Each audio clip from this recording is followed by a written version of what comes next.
Welcome to the Manuchehri podcast.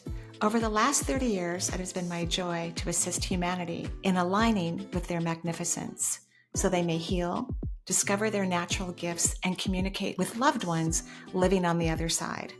May you also experience delight while we dance in the powerful, intuitive world of energy. Let's get going. So welcome to Where Energy Meets the Divine. I'm your host, Marie Manuchehri. And one of my favorite things to do is interview other people who I believe are on the leading edge of thought. And of course, the person I'm about to introduce doesn't need an introduction, but I mean, she's so cool and has accomplished so much that it's great to remind all of us about what Dr. Judith Orloff has experienced in this wonderful life. So Dr. Judith Orloff is a New York Times bestselling author, psychiatrist, and an empath. And that's the word you want to really underline. She is the author of a new children's book, the newest children's book. We're talking about it today, The Highly Sensitive Rabbit. The illustrations are gorgeous. You're going to love it, which tells a story of caring cottontail who is shamed for her sensitivities, but then learns to embrace them. Dr. Judith Orloff's other books include The Genius of Empathy, The Empath's Survival Guide, and Thriving as an Empath.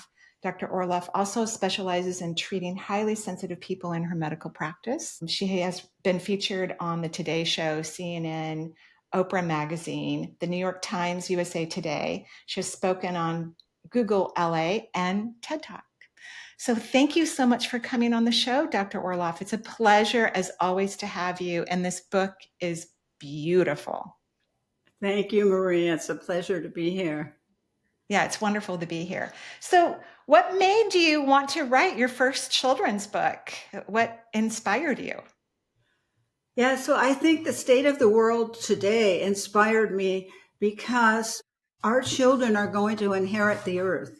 And the sensitive children already know that we need to support our earth. We need to support each other. We need to support the animals. They already know this. And so they need to be in good shape when they take over the world. And a lot of sensitive children don't have the tools to deal with the overwhelm that comes with being an empath or comes with being highly sensitive. So in a very simple way, I wanted to teach that little rabbit who is our heroine, Aurora, the rabbit, how to take a breath when she feels overloaded, how to find somebody to talk to when she needs some kind of a friend, how to find alone time, how to stick up for herself with her brothers who put her down and shame her. And so these were just tools that I wanted to give the children so they learn them early on, so they don't have to struggle with this later. Wow. I'm very touched by your comment about helping our future generations to be able to caretake our planet and the populations that live here. I'm like, I didn't expect, of course, what you said makes total sense, but I just think that's very high vibrational thinking, of course, like how do we help our future generations continue to take care of everything? Wow. Yeah, because, we're going to come and go, and they're the ones who are getting bigger and bigger, and they're running and going to run everything. And so you want them to know what to do. You want them to know as a child, maybe, I got shamed, but then I had help. I had help about knowing that there's nothing wrong with me. It's a gift to be highly sensitive, and that some people just can't handle it. And I need to go to the ones that can handle it and be my friends. And so It's important to learn early on. I wrote this book because I was a sensitive child, and I was shamed horribly for my abilities. My parents, who were loving, they were doctors, they're physicians, 25 physicians in my family, and I was this nonlinear little girl who was very sensitive. And they finally said, don't mention another one of your intuitions or predictions at home. It's too upsetting. We don't want you to mention it. And you need to get tougher and you need to get stronger so you can belong in the world. Otherwise, you're going to be in big trouble. That was the message I got as a child. And it's very disconcerting as an only child to get that kind of a message. I can't change and be tough. I'm not tough. I mean, I'm tough, but in a different way, Well, strong. I 1,000,000% agree with you because some kids can toughen up, but then they miss all of their intuitive abilities, right? They've blocked them all and they don't have access to them. And so then they're not in alignment. And then the sensitive kids are too afraid to show what they're hearing and seeing and feeling that could benefit their family, themselves, and the world. So, yeah, either way, it's just not a good resolution. No, it isn't. But the sensitive kids need to find a voice. Because a lot of times they get frozen and you ask them something and it's hard for them even to come out with an answer because they don't want to be hurt. They don't want to be jabbed. They don't want to be bullied. Right, They don't want to be called a crybaby. It's very right. frustrating to be called a crybaby, when you cry because you feel for the world. Yeah, because and crying's healthy, actually. We need to emote and get our emotions out. We don't want them to stay stagnant in our body, creating diseases down the road. Right. But I wanted to write this book so the children can sleep with this book, and they can Oh, keep it in their bed and hug it and look at it and know what to do. I just want them to know what to do when certain things happen and well, how I'll they. be ordering. I'm so sorry. I'll be ordering copies for the little kids in our family for sure, and their Oh, parents. thank you, Lord. So I wanted to ask you, how are neurodivergent and sensitive children similar? Well, I think we're all neurodivergent in a certain way, but highly sensitive people can be neurodivergent. In addition, they could be on the spectrum. They can, have all these other qualities and ways of relating that may not be familiar to most people. And so it's important to meet the child where they're at to find out what they respond to in a sensory way, because they often get thrown off with too intense senses. The colors and the sounds and the people and the noise and the movements and just too much. It's too much. And so what they have in common, if someone's on the spectrum, they might not want to be touched in the same way. They might want, to have more of a request for being touched. Do you want to be touched now, as opposed to people just snuggling all of them. And, they might not like that. So you have to talk to the child and find out what they like. And highly sensitive kids who are sensitive to sounds and touch that doesn't feel good, I think it's always a good thing to ask, do you feel like being hugged now? And to Yes, give the child permission to say no and to not absolutely. feel bad about it. Absolutely. I think we want our population to be unique. Like we don't really want everyone to be exactly the same all the time. Then we lose our individualization. So whether we're calling it neurodivergent, which I agree with you, everybody's got some aspect of that, or highly sensitive, or all the different abbreviations, of what they've decided to diagnose children with. I think it's something we need to learn to celebrate and then learn how do we help support all these different aspects of humanity so that they can be successful. Absolutely. And we do want people to be their unique selves and express that. And to have everyone get along and realize just because someone's a little different than you, that's a good thing. And that's something we need to embrace and have all kinds of friends. Just because we're neurotypical, doesn't make us better or worse than anybody else. We're just neurotypical. And so it's about honoring life and honoring people and having adults who can help children honor this too, because the adults are the role models. The children are constantly looking at the adults, whether they say they're doing it or not. They might say, "Oh, I'll never look at you. You're not important," but they're always looking. They're always looking and they're always modeling. And so who we are with them makes a big difference. If we're respectful with them and if we say they want to be alone and go, fine, honey, catch you later. I hear you. And just that honoring of I want to be alone and not to give them any flack about it. Right.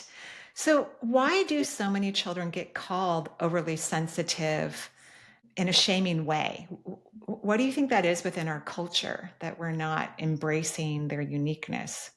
It's a lack of sensitivity, really, in other people. In the story of Aurora, the rabbit, when there was a big storm and she hears the coyote cry, who is somebody who could harm rabbits, she worries about how he's doing and if he's okay and if he's with his friends or if he's hurting.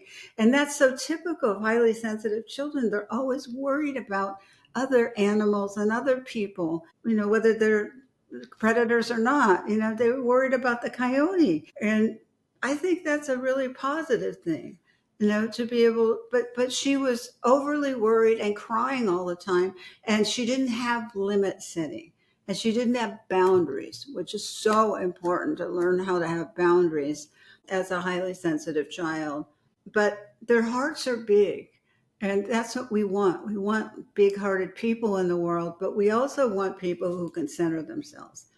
And so that's part of the technique that Aurora learns, is how to bring herself back to center, how to go and look at the moon. This is the activity she loves the most, is looking at the moon. And she always goes up and looks up. And that was me as a child. And as an adult, every night I look at the moon. It's so important to me, really important. And always as a child looking up at the moon, where is it? Why are the clouds covering it tonight? And she does that. That's her activity. And sometimes she does it with her animal friends, and sometimes she does it alone. Sometimes she does it with her mother, and they could just sit there in silence looking at the universe. I mean, Mm-hmm. that's very beautiful. It is gorgeous and stunning. And yet these kids are even kind of, you know, identified by bullies as good prey, and what do we do to help their parents protect them? Well, the parents must protect them. And hopefully, we have to encourage the kids to come to the parents to share about it. You don't ever want to keep it a secret, with the kids. So you want to give them permission. If there's any problems with bullies at school or anything that's going on, we have to nip it in the bud because it's an epidemic everywhere. So we have to, not just for you, but for lots of kids. So you have to please tell us about it. We welcome that. And then the parents need to get involved and talk with the school authorities and have a zero policy for bullies.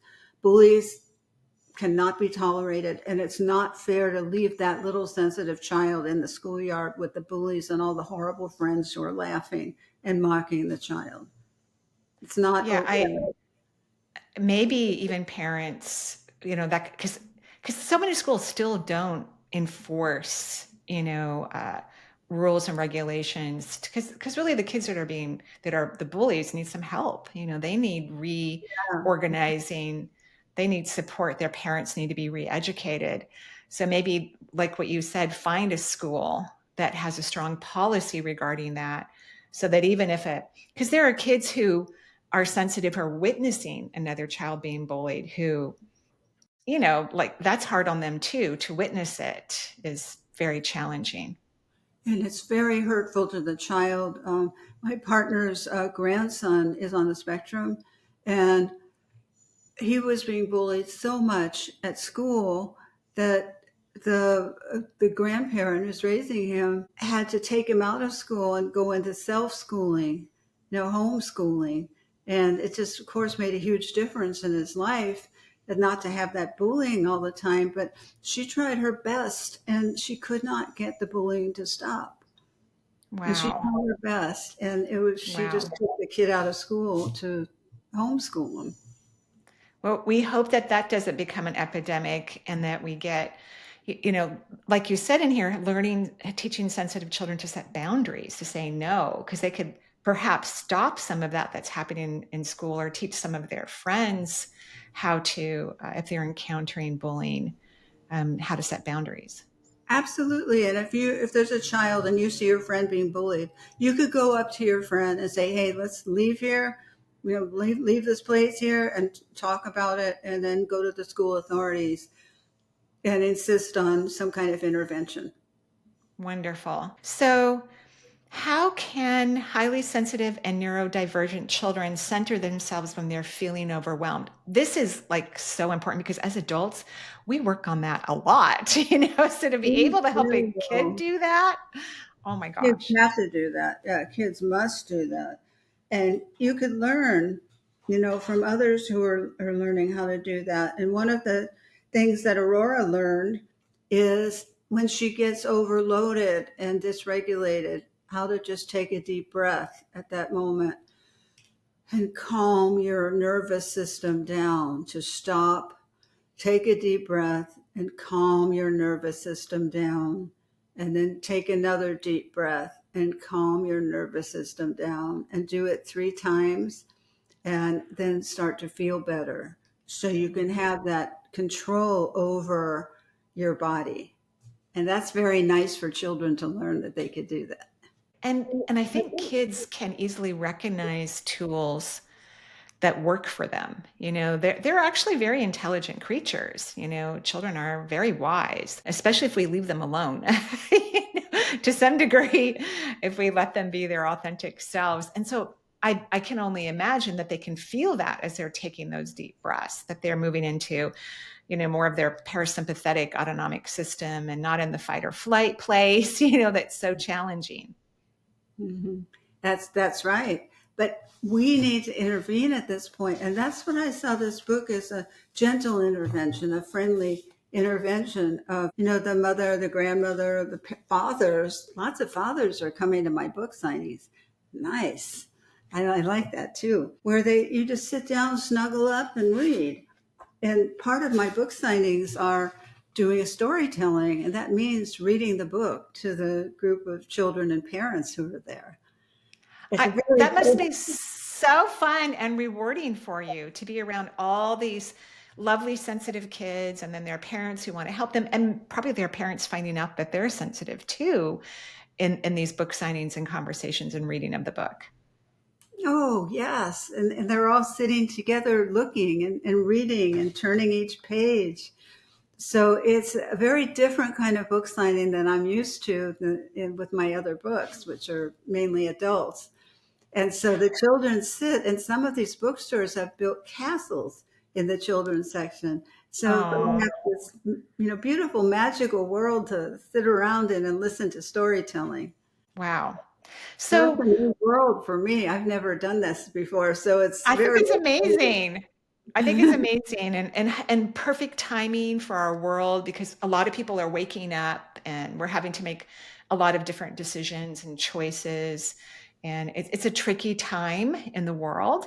And so your book is so invaluable, again, not just for the children, but for the parents, the grandparents, the step parents, aunts and uncles, everybody to be able to you know, understand that it's okay to be sensitive and we really need to pay attention to the sensitive people because they're going to lead us in a positive direction of how to be Yes. humanely kind to everyone on earth, That's right? what we want to do, and learn how to set boundaries with those that are not kind. You don't want to just be Yes. open. I've always taught that you need to have protection techniques also with some of the energies out there in the world, which it's people don't feel safe.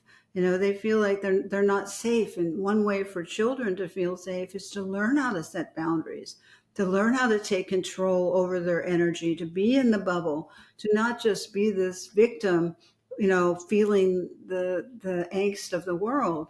You can do Mm-hmm. things, and you can center Mm-hmm. yourself, and children can do it, and adults. If adults did everything in this book, they would be really, really in good shape. I couldn't agree with you more. Could not agree with you. And the illustrations are beautiful. I mean, the holidays are coming up. I mean, you don't need to wait, of course, to the holidays to buy a wonderful book like this. But, if you're looking for gifts for any of the children in your family or for maybe a highly sensitive adult who needs some beautiful pictures to look at and some reminders about how to set boundaries and what about alone time? You write in the book about alone time. Maybe you could share how important that is and why sensitive people need, time out, so to speak.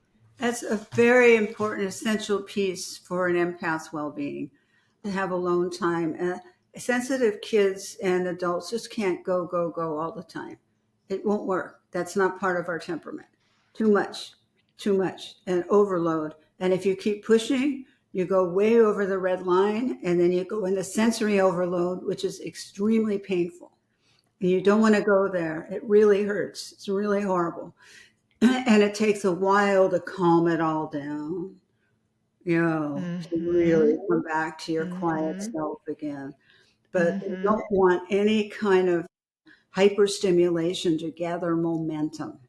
You want to be able to go in your room, close the door, turn down the lights, put on nice music, look out the window, do whatever you want to do quietly so that you could calm the sensory overstimulation down.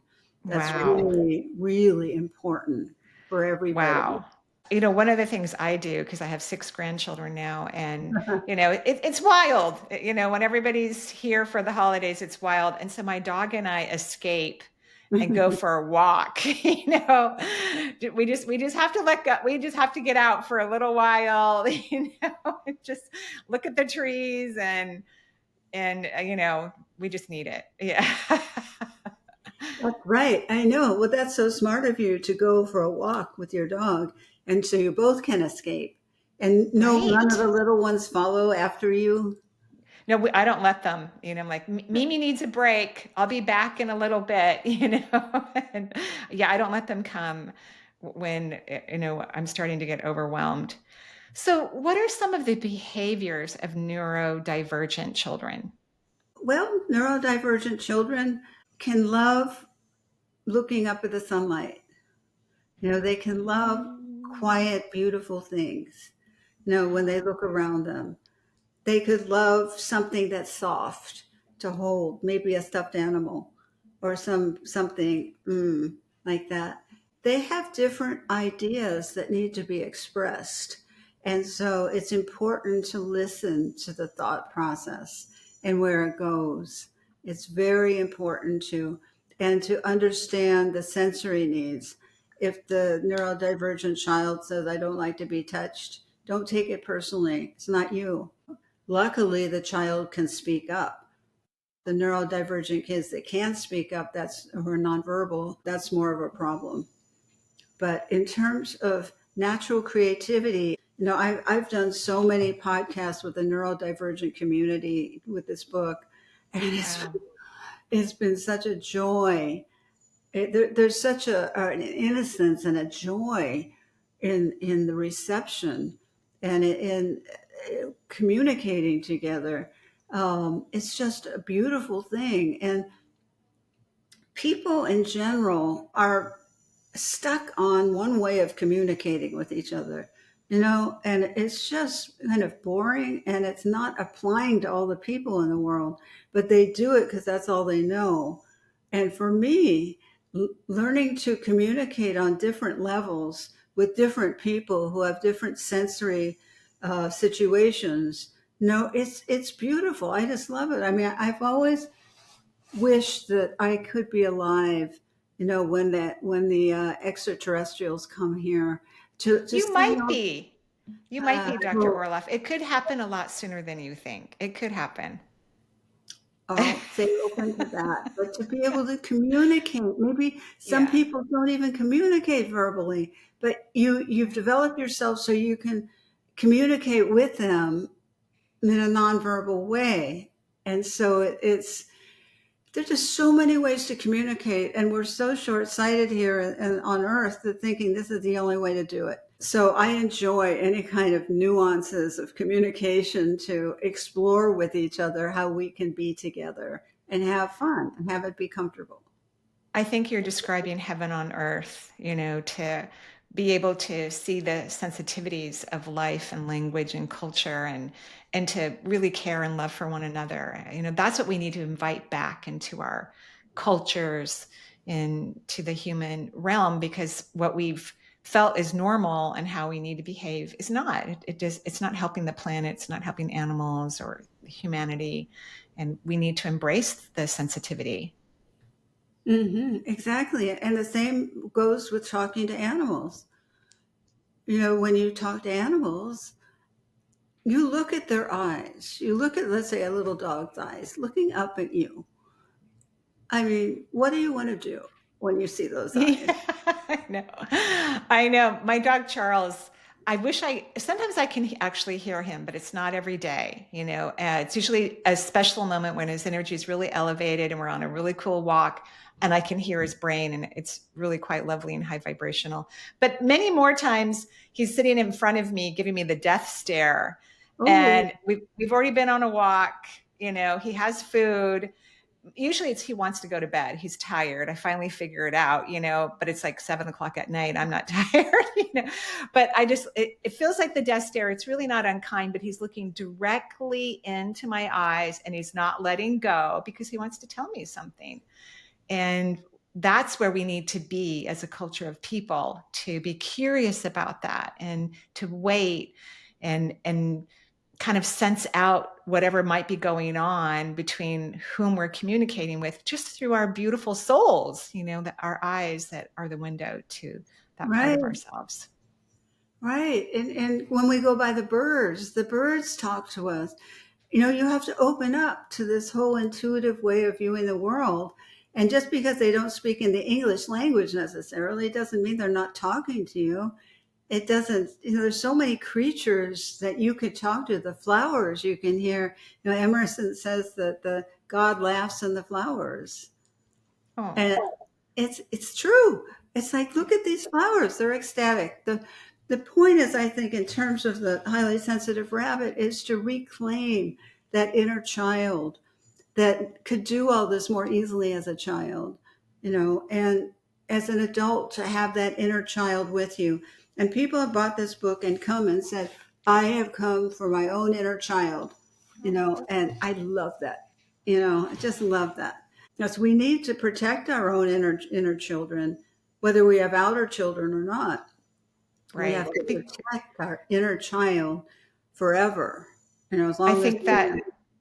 I couldn't agree with you more. I think inner child work is probably the most highlighted form of healing, you know, and it is a forever process because different things come into view that you didn't work on before with your inner children, you know, because you didn't Mhm. have the knowledge or the experience about it. So yeah, I think it is such a high level form of inner growth and consciousness. And this book, it's I think it's just really naming out so beautifully from a highly skilled, highly educated person like yourself that this is something about humanity that we need to embrace now more than ever before, that this is what we need to do to continue our evolutionary process so that we can become multisensory people and be available when the aliens come, right? Not Yeah, reactive. communicate. Communicate. We empaths love to communicate.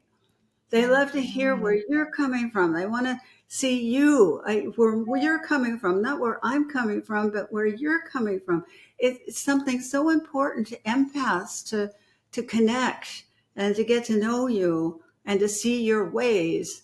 You know, whether you're an alien in your ways or my ways. Right. I love that. I think that's, I mean, that to me is the thrill of being an empath. And certainly as a psychiatrist, I do that too. You know, I combine being a psychiatrist and an empath to know people's ways. You know, and somebody wrote me a note saying that they love watching my spiritual ways, you know, when I talk. And I thought, that's great. I love that they like watching my spiritual ways. I'm thinking, what ways?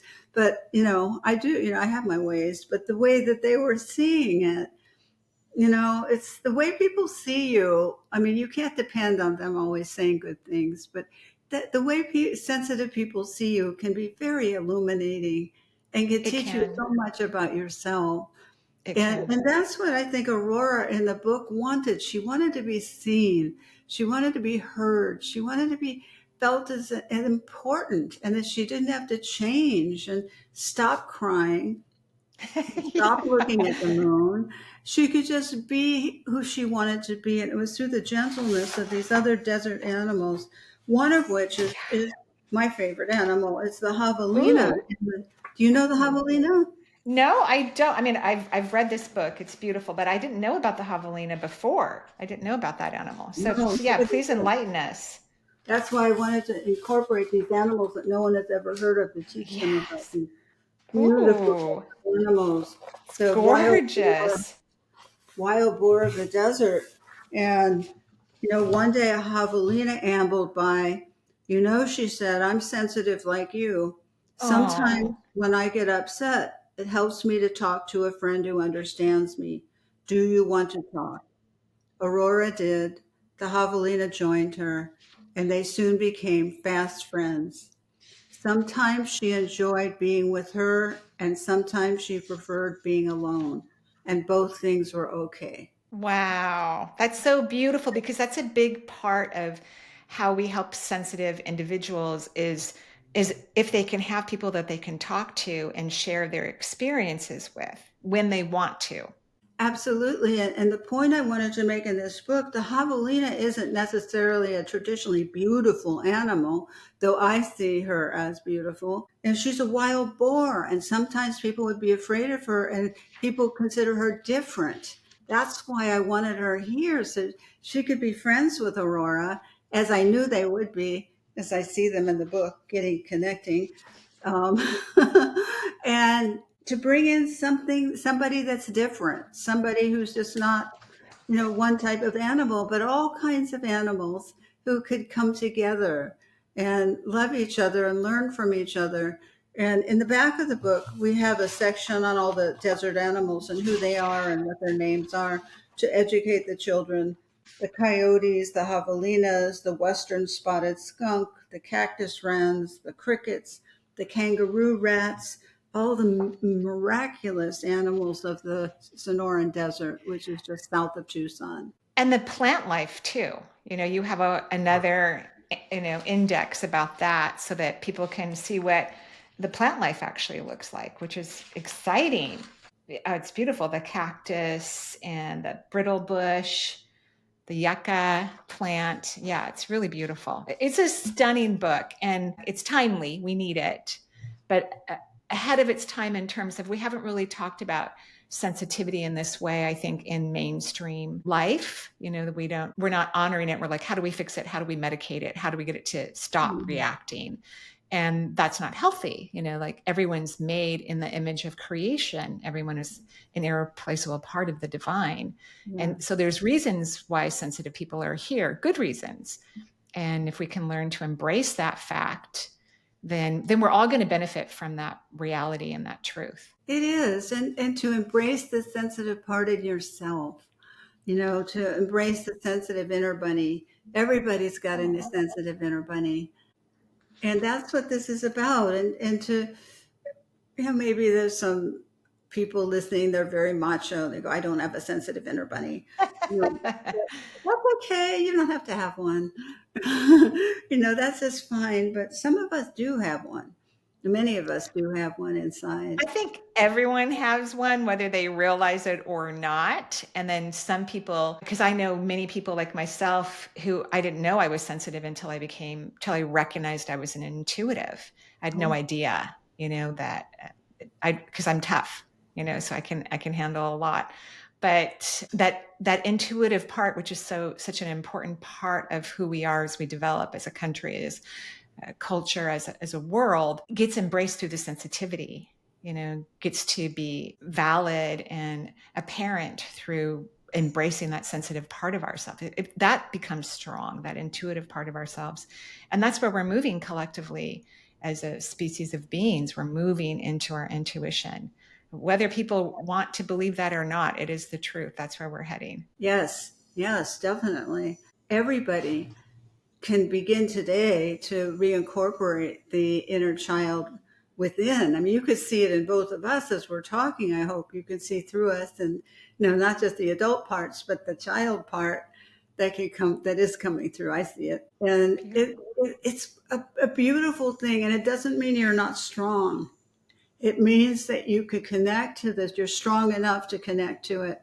And you could go through ups and downs, and you could learn how to center and ground yourself, learn how to get through life, learn how to hold on to your sensitivities as you're going through difficulties.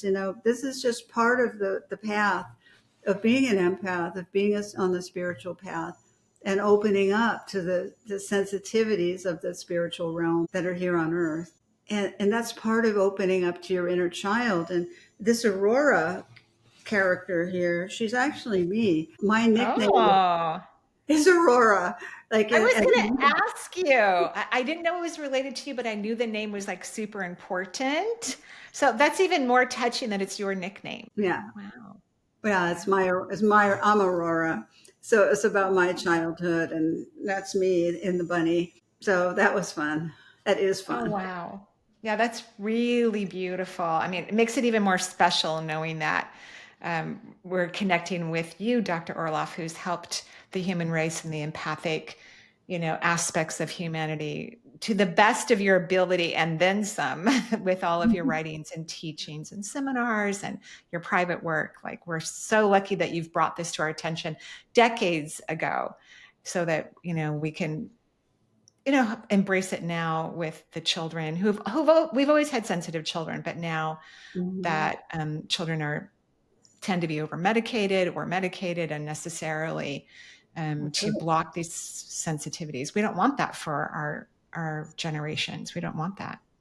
No, but we want to get them before they go on the meds to be able to ascertain if they're an empath. I have a 20-question self-assessment test in the Empath Survival Guide that all children should take and all adults should take to determine how much of an empath you are, and not go the route of medication first and foremost. You need to deal with your empathic qualities and learning to take the alone time and learning to calm down the sensory overload and auto regulate. So you have to learn all these things, and it's a mistake to just go from zero to meds.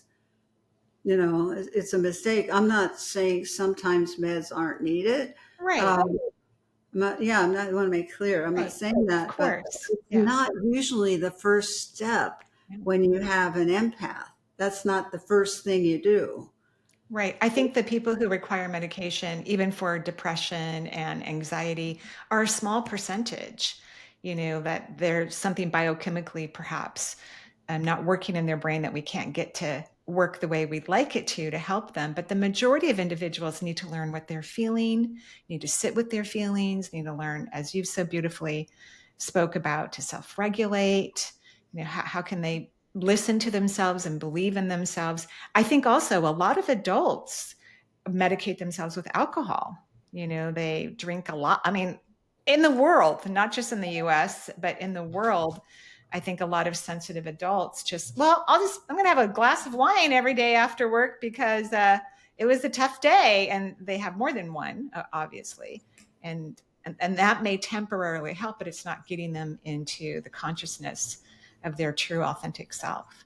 That's so true. That's another topic. I wrote a chapter on empaths and addiction in the Empath Survival Guide, because that was a phase I went through as a teenager, trying to run from my abilities. And I talked about my journey in the Empath Survival Guide and in Second Sight, my first book. And I'm very open about it. But there's so many empaths who do turn to drugs and alcohol Right. and want to numb themselves, and they want to shut off their sensitivities. But then when they get clean and sober, they're also recovering empaths, where they begin to embrace their empath self without the drugs and alcohol or any other addiction. Right. And it's very And exciting.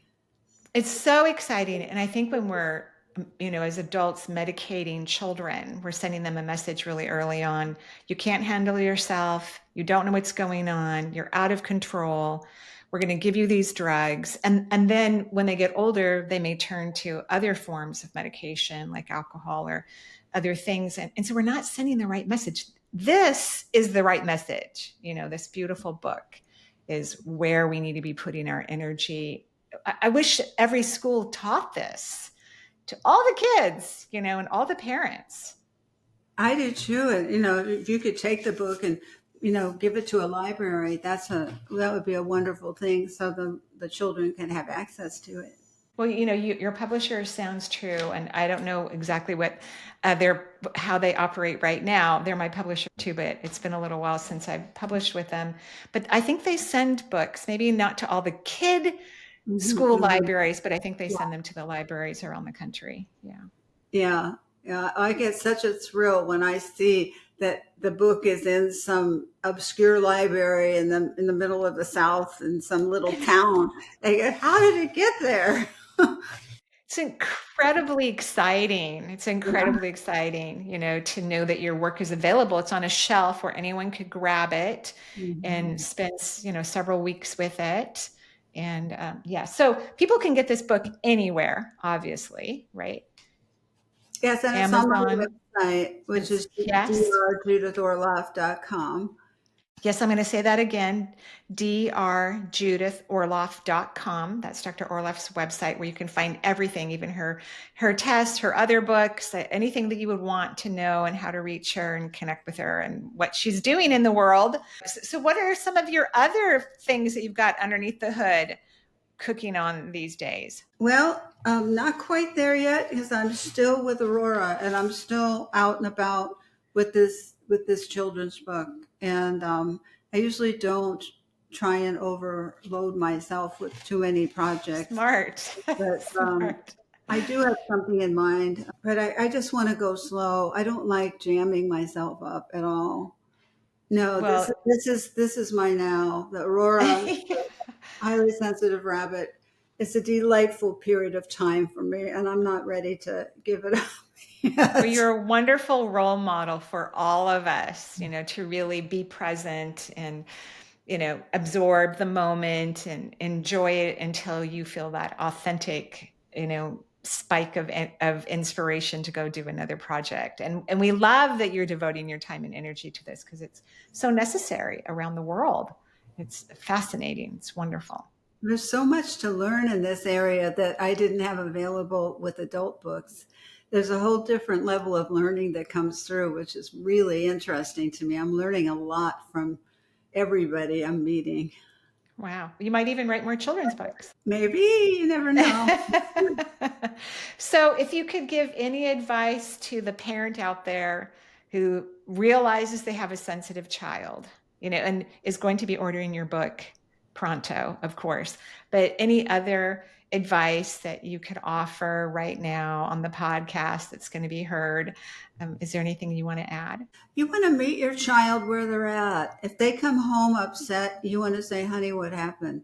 You can talk to me about it without getting triggered and without getting anxious because your anxiety will spill over on the child. You want to try and center yourself as best as possible when your child's upset. You don't want their anxiety to feed your anxiety and then everything blows. You want to, take that time. If you see your child's upset and you think, oh my God, how am I going to handle this? Go off for just a couple minutes, breathe, center, put your hand on your heart, be in your powerful adult self, go out to face the child. And you could look at the child in the eyes. Very important how you look at a child. Mm. And you very loving, very calm, and ask the child what's happening, what happened at school, listen to what's going on. And then if they're just too stimulated at the moment, you might want to suggest going in their room and quieting down and they don't have any pressure. They don't have to do anything. So you just watch where the child is at. You don't do so much what's good for you primarily, but what's good for them at the moment. And usually the key to a lot of things is decreasing stimulation. And if you can Mm. get to a quieter state, you can deal with it, whatever it is. Sometimes sensitive children, they don't like to be one thing after another after another. They don't like it. And the parents sometimes do like it. They like a lot of activity but the child maybe not so much. So you have to find that balance in your household with that. I think that's incredible advice.